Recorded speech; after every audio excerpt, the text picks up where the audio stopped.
Good morning, Karen from Quantum Heart Awakening. How is everyone doing? Today we're going to do a Divine Feminine check-in. I just want to remind everyone that I do private sessions, private readings, private oracle, private coaching, energy healing, lots of different things. You can find them on my website, KarenVitello.com. Also, my readings are available for purchase on my site, but I do offer sliding scales, so that's always a possibility. All right, feminines, let's get into it. Deep breaths. Let's all take a moment to ground. Spirit, thank you for being with us. What do we need to know for the Divine Feminine Collective? What are we confronting? What are the blocks showing up? What are the solutions to those blocks for the highest and best good of self and the planet? Anything else? Thank you. Anything else? All right, let's begin. We have Never Ending Story. We have Round and Round, which is very much, I feel like these two messages go hand in hand. Truth be told, I just have a feeling there's more to this story. Yep, I knew it. Going the distance in reverse. Anything else, Spirit? Anything else for the highest and best good of self and the planet? All right, we have flyers. Let's see here. Observed and Treasure Island in reverse. I think I'm going to keep going. I just feel like there's already two narratives emerging. Let's see what else. Anything else, Spirit? Thank you. Yeah, okay. That feels better. Okay, let's start. You know me, I love to start in the unconscious position. What do we have? We have To Be Fair in reverse. So that's Justice in reverse. 8, 9, 10, 11. It is an 11 card. Anytime I have an 11 card or a number that reduces to an 11, I look at the ones as pillars of ascension that we are being called to walk through. So the two ones make a doorway almost, or a portal. And so I'm just looking at this card. In one of the scales, there's what looks to be an egg. And in the other scale, there is a fortune with teeny tiny writing on it. And I cannot read what it says. Oh, I think it says hope. And then there's a wise old owl on the crown chakra. And remember, this was in reverse. So let's just keep it here. There's a lot I could say about that, but let's allow the narrative to emerge before we go to the shadow, which is not like me. You know me. I like to cannonball into the shadow first. Okay. Feminines.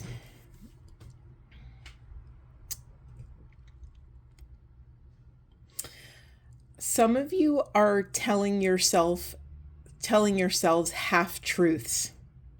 You're being asked to allow the full truth to enter your heart, mind, and body, to go the distance with whatever this is, to take it over the finish line.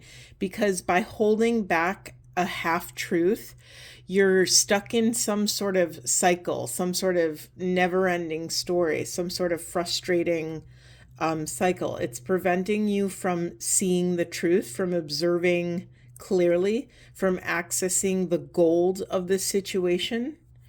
If you're struggling right now with, I think I said this in yesterday's reading or a couple days ago, I really honor that if you're someone here who's listening to someone like me, you are most likely a seeker. Someone who is an explorer of truth and experience.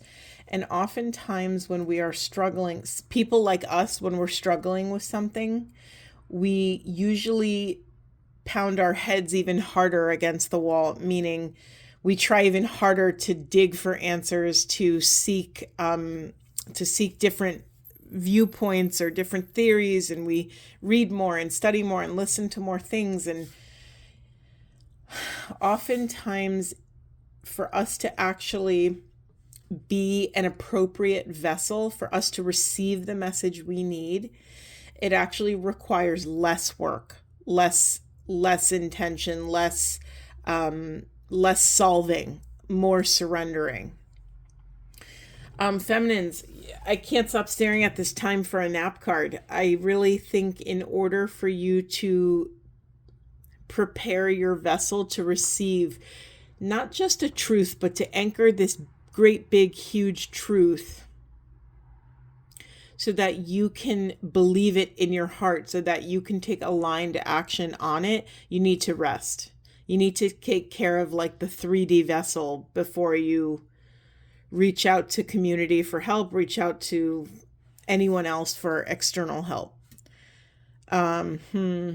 Is there anything else you want me to say about this, Spirit? It's almost like, so normally if this Justice card was in the upright, I would say you're avoiding acknowledging a truth so that you can bring balance and closure to the situation. You're like pushing it away. But it was in the reverse, which makes me think you're focusing on, you're pushing away the wrong thing. Something that is, I don't want to say you're pushing away, but you're avoiding the wrong thing. What you think you're avoiding is actually not the thing that holds the meat and potatoes, that holds the greatest power. We're going to just, that's all I'm going to say about that. Let's keep going and see where we go. Okay, Spirit, thank you.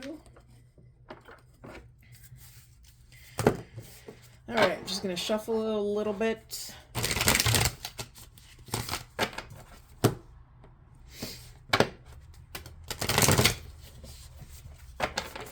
All right. What would you like to share with Divine Feminine, Spirit? What do we need to know? What should we focus on? Is there a specific question you want me to ask? Can you speak more about this truth? What do we need to know about this truth?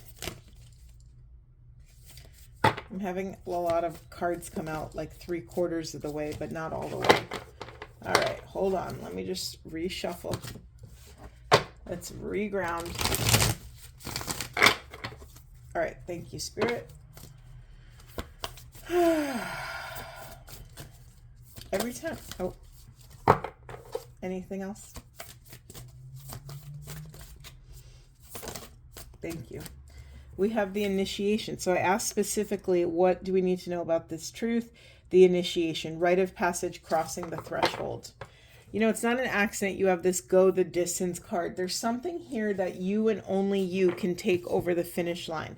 This isn't an external job. This is you with you against you, overcoming your blocks, chasing after your desires. Not even chasing, because I don't want to bring that energy into this dynamic. We don't chase, we magnetize, right, feminine? So if you find yourself in chasing or grasping, or if any time in your life on this path, if you find yourself in clinging or rejecting, grasping or pushing away, that's a red flag for you to ground and find the center of the soul and just reground there. Anything else? Anything else about this initiation? Crossing the threshold. Thank you. Okay, I'm going to take all of these. I don't do reversals in this deck. We have Imrama. Where are you being called to journey to? We have the Great Gathering, which is, we had that community card under here. It's all coming together. Intuitive hits, soul tribe. And then we have the ever unfolding rose, cracked open. It's happening for you, not to you. Yeah, this is echoing what I mentioned earlier about not fighting your journey, not chasing after something, but rather surrendering, pausing long enough for the universe, the quantum field, God to gift you with something, an idea, a concept, an opportunity, a collaboration, a person. In order to be a hospitable energy for this gift, you have to take care of that vessel. You have to rest. You have to take care of yourself, move your body, eat nutritious food, hydrate, get enough sleep. Those are like the core pillars of basic baseline health. And I totally get it. Like after 1 or 2 nights of not sleeping well, it could really, really start to affect our mental health. Um, hmm.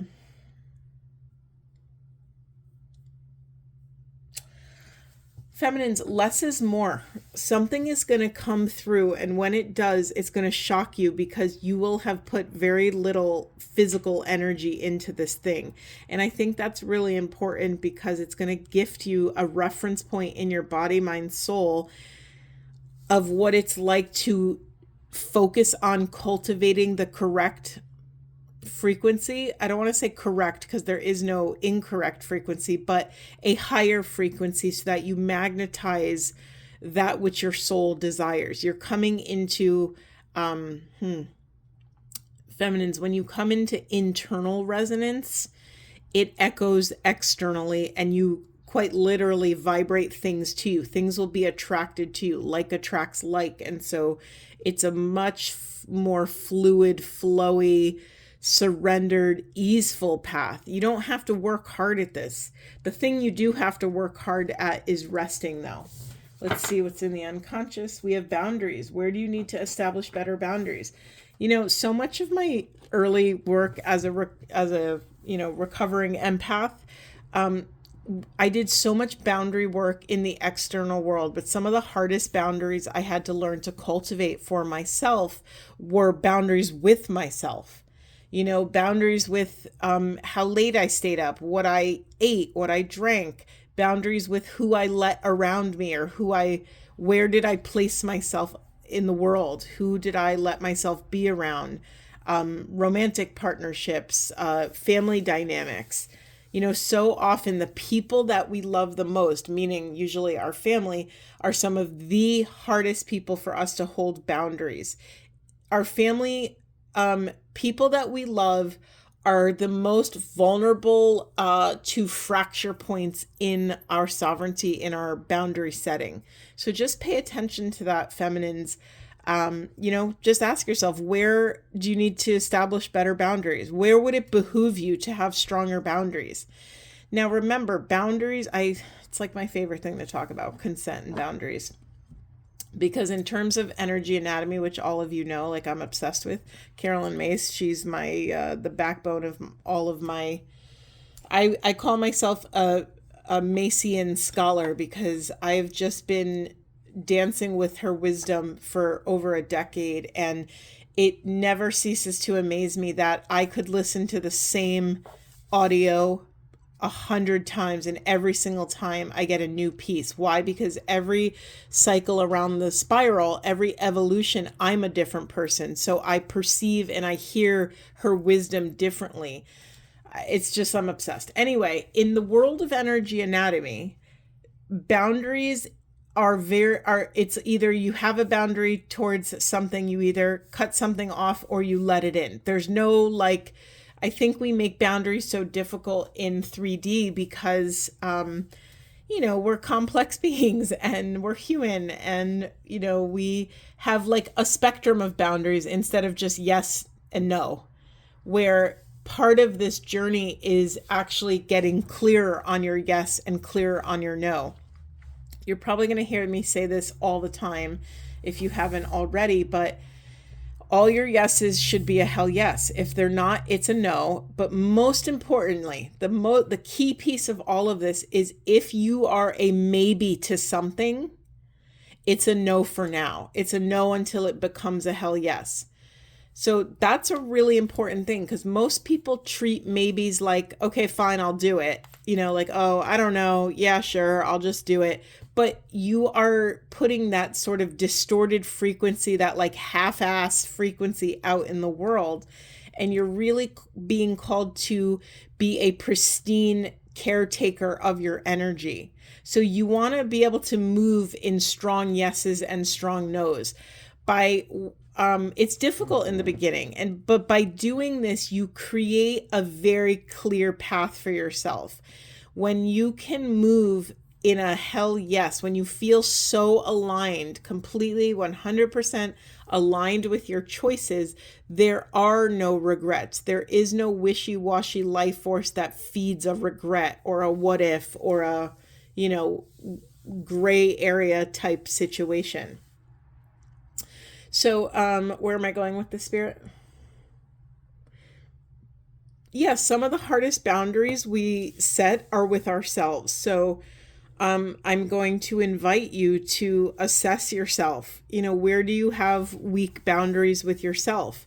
For me, going to bed at the same time every night is really difficult for me. That's like, I know it might seem small, but it's not. It adds up cumulatively, and I don't feel my best. So that's a boundary I struggle with myself. It could also be, do you keep letting that friend in that doesn't make you feel good? Ever have a friend and you get off the phone with them and you feel like worse? Pay attention to that. Or a boss or a coworker, pay attention to that. You are a sovereign being. You get to create the structure and the boundaries of your life, how long you talk to people. Sometimes if I still love someone and I want to connect with them, but I know I struggle with them, I will say, hey, I have 15 minutes from, this time to talk on the phone. After that 15 minutes, I really have to go, but I can allot that time for you. And that way you have sort of like a contained amount of time to have that experience. There's all different tools and techniques and ways that you can start structuring your life and start implementing these boundaries. Listen, boundaries don't all look like a rude no. I think we're so scared to say no, but listen, like it's a practice just like anything else is. When you start flexing your no and seeing that it's seeing the repercussions of keeping your energy. It's like that thing when you have an acquaintance and they ask you to go to lunch and like you really don't want to, but you keep saying, oh, I should just go do it. When you say you should, mind you, that's a maybe, and then you do it anyway, the entire time you're most likely going to be like, ugh, why am I here? I don't want to be listening to this. I don't want to, and you're probably going to be looking at your watch. Why say yes at all?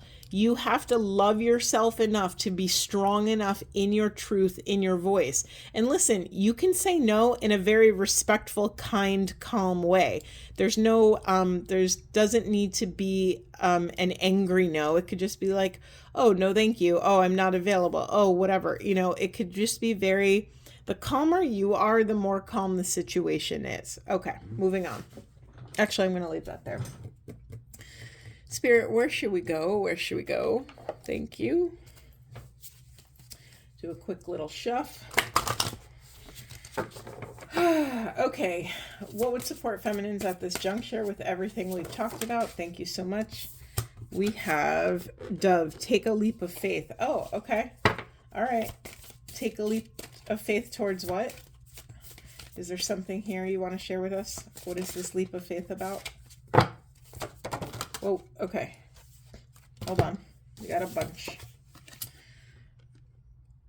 Oh, okay. Yay. This is wonderful. This is not an accident that this is coming up. So I asked, what do we have to take a leap towards? We have to take a leap, feminines, towards embracing the truth. It's echoing back to our first primary message. There is a half truth that that you haven't told yourself.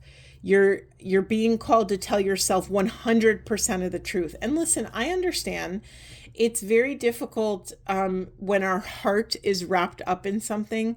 Like if this is a relationship and you're telling yourself a half truth of like, oh, he'll come back, or he's just scared, or he's just working his own stuff out. You should never, ever, ever put your life on hold for someone else.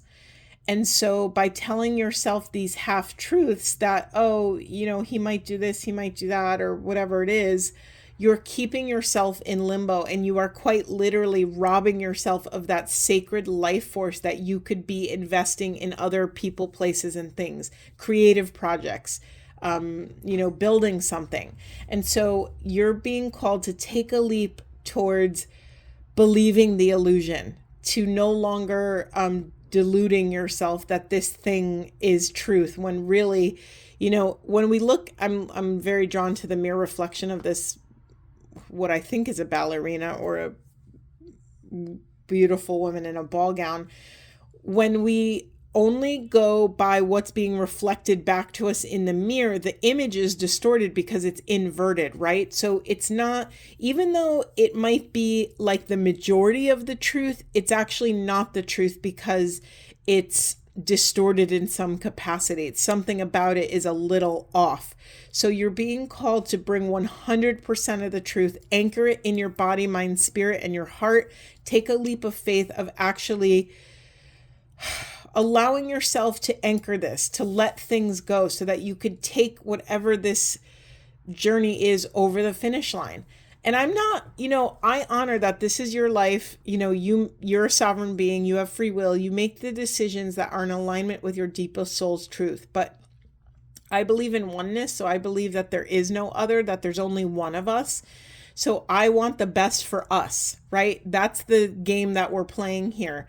So what you do for self, you do for the collective. What we do for the collective, we do for self.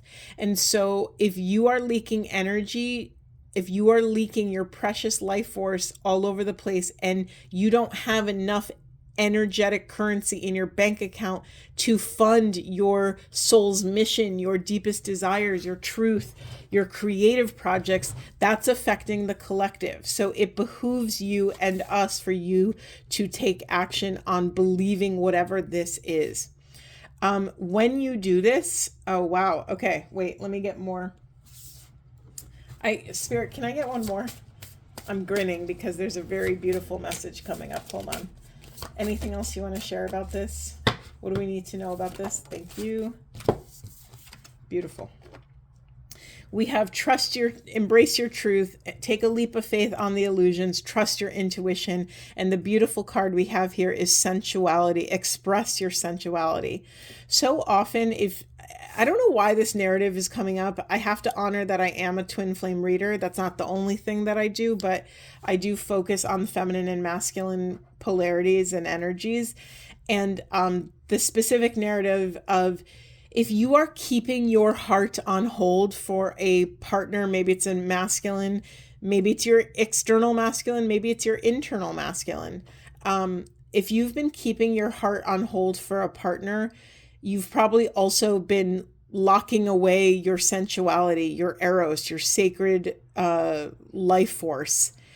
And it's time that when you embrace this truth and trust your intuition and allow the illusion to break the deck of the house of cards. I'm sorry, I'm saying this terribly. Let me reframe. When you let the house of cards fall, you will reemerge. I mean, look at this juicy, delicious figure. Look at all the lush greenery around her. Look at all the life force. It's like you can't even tell, is she outpouring her life force or is she receiving life force from the world around her? That's what happens when we are in alignment with spirit and the soul and our sensuality. Our sacred sexuality comes forth in such a pristine, high level, exalted way. It's like so juicy and beautiful that you will be able to literally like cruise down the river of your sensuality. Mind you, I'm not saying that you're here to like share your sensuality with the world in like a very direct one-on-one experience. Maybe that is true for some people, but you get to enjoy the full spectrum of your sensual expression and experience out in the world. And sometimes when we have one foot in the door of an old situationship or old, relationship or something, or even old job, it really does drain our energy. It took me, this is a non-relationship example. Well, I guess everything's a relationship, but it took me about 6 years to leave my clinical job. And I had one foot in and one foot out for all those 6 years. I was full-time. I went down to 32 hours part-time. Then that was too brutal. So I went down to 24 hours part-time until I finally had I was believing, I was taking a leap on the illusion that I was experiencing, and I had to make a change. And I can't tell you what to do. That was right for me. And I learned through that process. That was a rite of passage personally for me. But when I finally left, it freed up all of this wonderful energy and life force for me to focus on what I was actually meant to do in the world. I was meant to help people heal. I was meant to help anchor oneness on the planet. You've heard me say my mission statement that I'm here to shift collective consciousness towards authenticity, unconditional love, and infinite oneness. It's a pretty bold, big mission statement, but I just found that anything else I said was too small. It didn't cast a wide enough of a net. And so it's time, feminines. It's time to take a leap of faith and embrace the truth. Embrace your own intuition. Trust that you can believe what you're perceiving, that you can leap off the cliff, and trust that there is a juicier, more delicious, more divine experience for you here on Earth. Did I look? I didn't even look at the unconscious. Let's see. We have competition. Summon courage and self-confidence. What's being pushed into the shadow is the confidence that you, some of you don't believe that you have what it takes to, I don't want to say it like this, but it's coming out, so I'm just going to say it, to compete on the bigger playing field. Listen, you're never competing with anyone but yourself. Remember, oneness. In oneness, there is no other. So someone else's successes are your successes and achievements, and what you gift to humanity is a gift for, the rest of the planet. It's like just a sacred feedback loop. Sometimes we have to remember, like, we are a fractal of the infinite. Each one of us contains multitudes. And so if we've been chosen, or if we signed a soul contract to bring a certain frequency down to earth, or to bring a message, or to create art, or to be the best chef, or to be an incredible lawyer, or to make people laugh, or to be an incredible parent or grandparent, whatever it is, it doesn't matter, as long as you are doing it with your whole heart, your whole body, mind, spirit. Is there anything else about that? No. Okay. Beautiful. Let's get some, I'm going to get some spirit messages.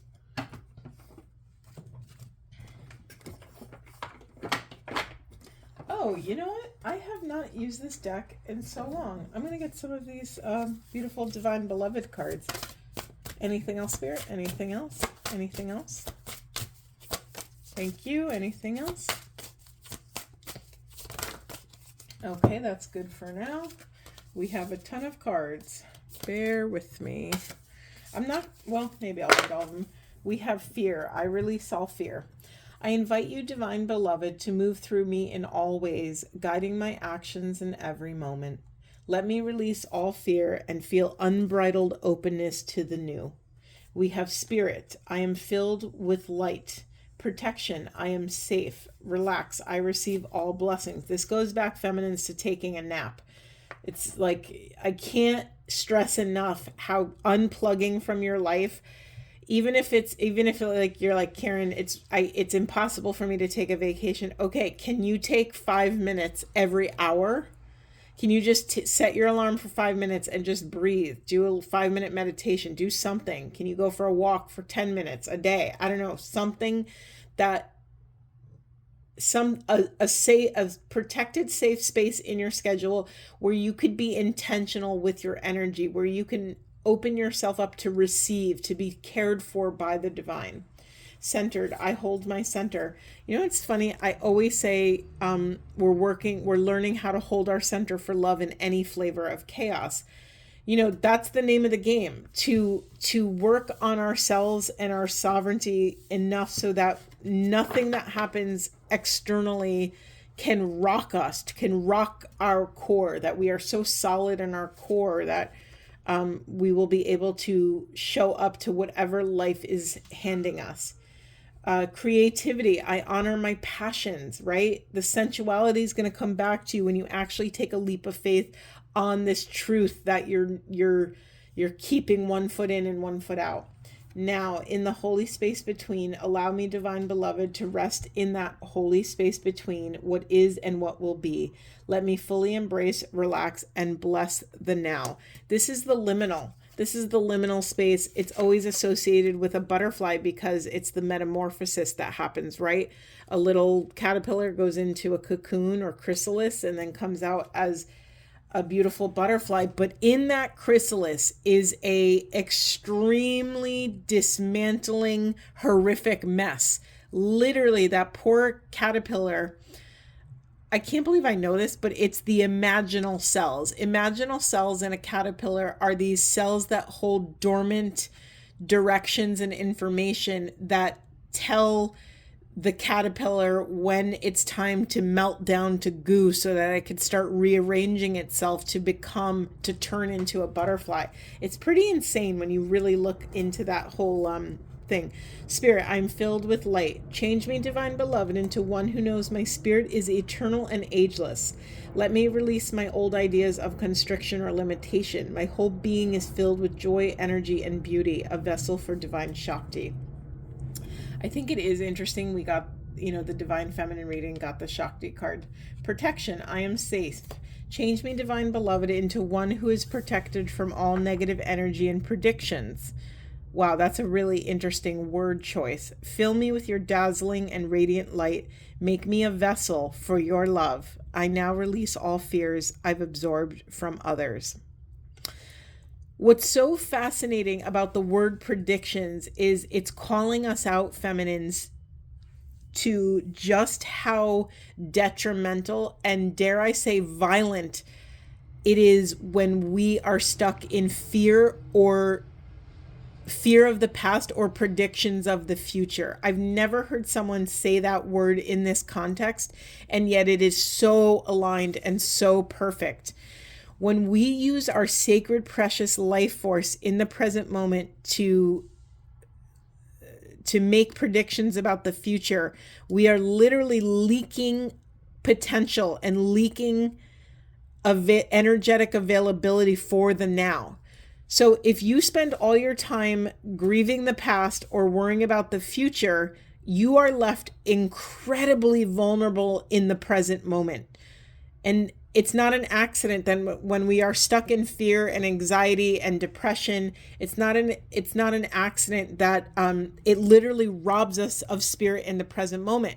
It's not an accident that the symptoms of all those things are usually like low energy, trouble sleeping or sleeping too much, not being able to get out of bed, not being able to handle basic tasks, not being able to get up and hydrate, take care of your body, letting the laundry pile up. Like all of these little things about anxiety, depression, it makes sense because you are literally, financing your fear and your stress about the past and the future. You're financing it. So you literally don't have any energetic currency in your bank account because you've already loaned it out to the past and the future.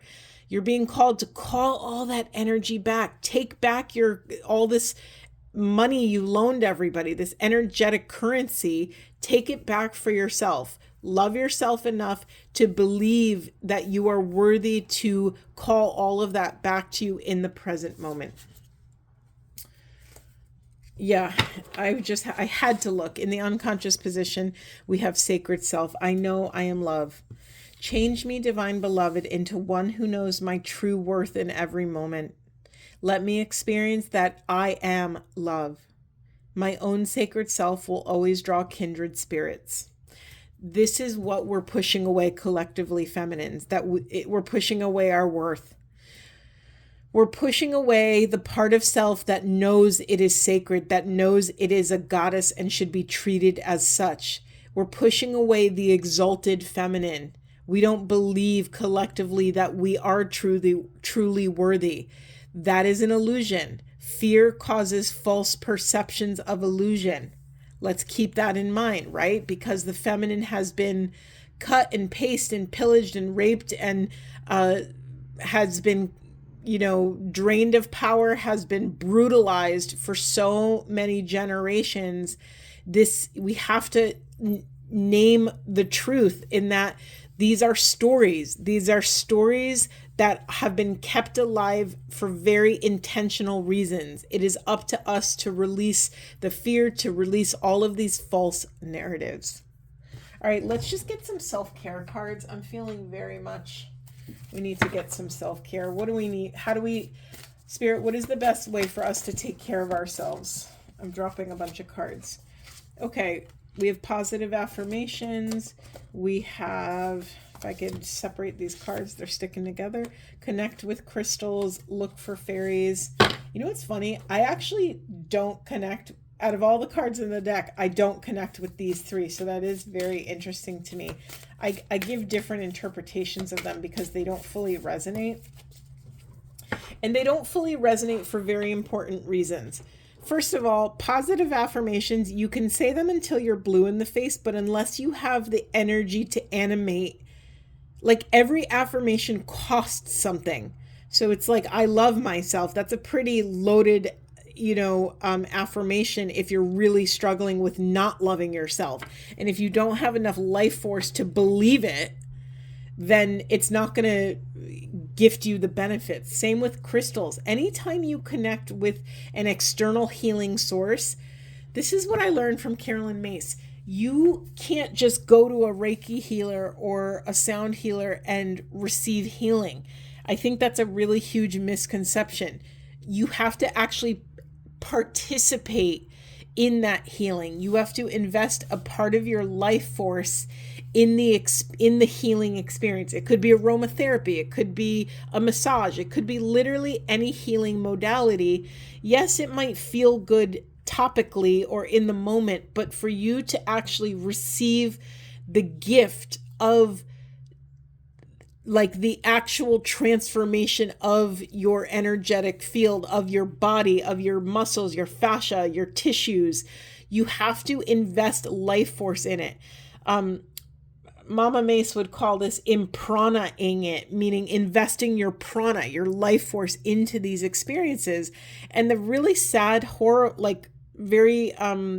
it's very sad that most people, when they finally are seeking these experiences, usually they're in rough shape, right? Maybe there's an illness, maybe there's something tragic that happens or very traumatic. And more oftentimes than not, they don't have enough life force to animate the thing. That's all I'm going to say about that. So, let's move on. So when I have this look for fairies card, to me, I don't work with fairies. It doesn't resonate with me. It's not one of my modalities. It is for some people. But for me, when I see this card, look for fairies, look for nods from the universe. Look for almost like treat the universe as like a lover who's leaving love notes for you.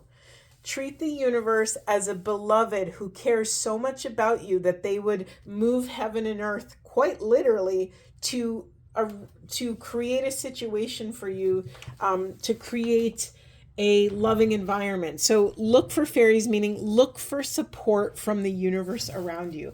There's that great line, like when you're holding a hammer, everything looks like a nail. Well, that's usually used for like a negative situation. The same goes for positive situations.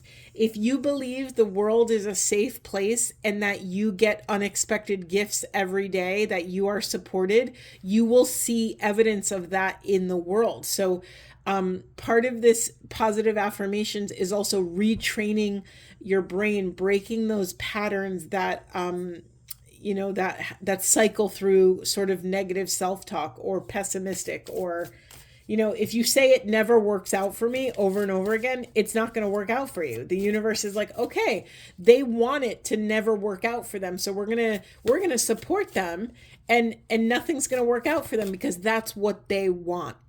That's the energy that you're emitting. This is why I always go back to energy anatomy, and we have to get our energy in present time so that we can emit the correct frequency. And when I say correct, there is no one size fits all. Correct frequency means what is the correct frequency for what is your soul calling you towards in this moment. Is there anything else, Spirit? Anything else? We have drinking tea, another self-care, taking a break. I laugh. I just said aromatherapy, deep breathing. For those of you that have had trauma in your physical vessel, deep breath work could be really supportive for you. Cleaning your space, whether it's your bedroom, your apartment, your house, your office, your desk, I think is going to be really healing for you. Also in this is like purging belongings. It's time to go through your closets, go through that horrible junk drawer that I know we all have, organize stuff, donate stuff. There's always going to be someone who needs it more than you, and that'll make you feel good. That act of giving away something that someone else needs more than you will gift you more. Doing an act of kindness for someone will give you more of an energetic investment back in yourself than keeping that thing, than holding on to that thing. And then we have connect with your ancestors. I don't know what this is for some of you. This could be, I think everyone talks about the ancestors we have to honor them to some degree because we wouldn't be here without them, right? But there's some really screwed up shit that our ancestors did. So take that with a grain of salt. This could go both ways. If your ancestors have been supportive to you, honor them with gratitude, and, maybe they will offer you some wisdom or something. If your ancestors have done really horrible things, offer them gratitude for maintaining your existence and release them. You could cut the cords to whatever this is for you. Some of you, I had to look in the unconscious position. We have spend time with friends, and it's so you're pushing away spending time with friends, reaching out to others. It reminds me in the very first primary segment of this, we had the community card. Don't do this alone, feminines. It's like, allow your close friends to see you in whatever form you're in. Allow your friends to see you depressed or anxious or sad or grieving. Allow your friends to, I'm getting emotional. Because I think, especially feminines, we do this a lot sometimes. We isolate until we're quote unquote back to ourselves, but that just perpetuates the myth that our whatever form we're experiencing is not a part of our wholeness. That's pushing away, that's promoting fragmentation. When you can honor that every part of you is worthy, every part of you deserves love and support, you will step deeper towards this sort of holistic way of moving through the world. Beautiful. I'm going to get a Divine Feminine Buddha Wisdom card. Anything else, Spirit? Anything else?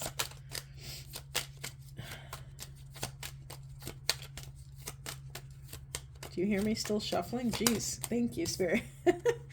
Absolute reality is beyond name, form, and individuality. It is within you. It is the gateway of your noble self, the gateway to your noble self. Yeah, I mean, to me, this is a oneness card. It's like you can't, it's very rare unless you do certain plant medicines. It's very rare to get a taste of oneness. I think almost our finite vessel struggles to experience the full spectrum of oneness. It's almost too profound to hold. I remember I call myself a oneness initiate because I've had so many of these experiences. And if any of you want to talk to me about them, you could ask me about them sometime. But they are so profound. It's like almost painful. It's so beautiful.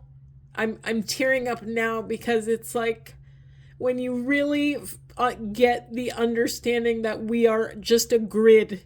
We are a grid of energy and there is no other. We are, I love that quote of, when we come into our human vessel, we become a drop of water.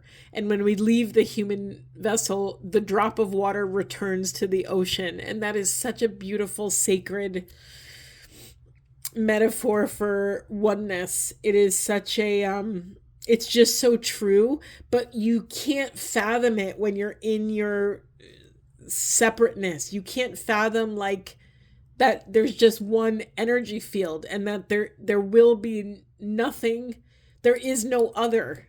You are one with God and creation and creator and the trees and the people and the birds, and like it's so crazy and it's such a profound experience. And so just understanding that this thing that we cannot name is the gateway to your higher self, to your most exalted self. And to me, I mean, people say higher self all the time, but what does that actually look like in real life, in 3D? What does it look like to actually live in your highest self? I think it looks like seeing the world without boundaries. I think it looks like ultimate love and ultimate kindness, to love without borders, to hold your center for love in whatever the world, in the chaos of that the world is trying to throw at you, and all the rage and anger and fear and power control and dynamics and all this crap, to really just stay in a field of grace no matter what's happening around you. All right, I'm done crying on camera. All right, feminines, I'm sending you all so much love. I hope this was supportive, and I'll see you in the next one.